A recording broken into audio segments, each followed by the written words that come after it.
like the idea also a little bit. I don't know, it's some sort of fun. You'd never know when you have to move out. It can be in a half a year, or they can move it further, and it can be a year, and it's a bit more old and dirty than when I came here, because they're not going to clean, and they don't do anything about it anymore.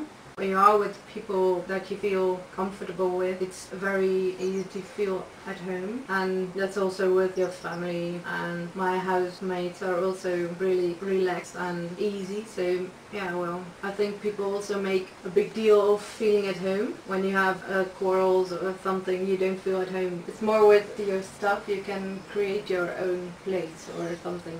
Also when you're alone and with no people, you can feel at home then. Well, I'm going to live then somewhere else, but it's a bit of a pity because you have to leave your room and your roommates and that sort of things and the neighborhood, but I don't mind very much. Well, I think because I know I'm going to move, and because I really hate the mice, I think notice a bit more that it's not very neat and wonderful here, but it's just because you know that you're going to move, and if I wasn't going to move, I think I wouldn't mind very much. Only the mice, I really hate it, that you always have. I know they organize something, they've organized a barbecue or something, but I couldn't go there that evening, so I actually don't know my neighbors.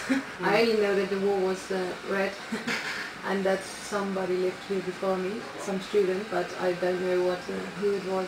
The most of the people hanging around here are men, and sometimes they say something I do, but not really because they want to conversate, but just because they want to yell something at you. Or I talked once with a man. He has no house, so he lived here for a while in the stair house. How do you call it?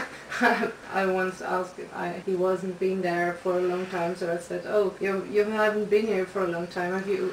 Where have you been? Have you been away?" "Yeah, well, he has been on holiday. Blah blah blah." Big stories. That was. It isn't necessary for me to get investing very much in my neighbors and my neighborhood, but sometimes I think it would be better to do it, but well, I haven't done it. So it's a choice, yes. It's in your contract when you sign it that they can say in 3 weeks, 3 months it's going to be demolished, so you have to leave. I'm somehow free to leave, but when I sign a contract where they say you have to move when we say it, when I sign that contract I say, okay, I'm not going to live here when you say, when the decision is already made, then the rooms are rented to students. There's no central heating in this building, so that's not very, for students it's okay, but you cannot let a family live in here. I think most people, their first impression is, "Oh, I don't want to live here, this is here old, dirty," but it's not that bad. When you're on the street, you're seeing other people, and you're seeing not only students but just the normal people that live in Utrecht, and that's what I also like more than when you would live in a student complex.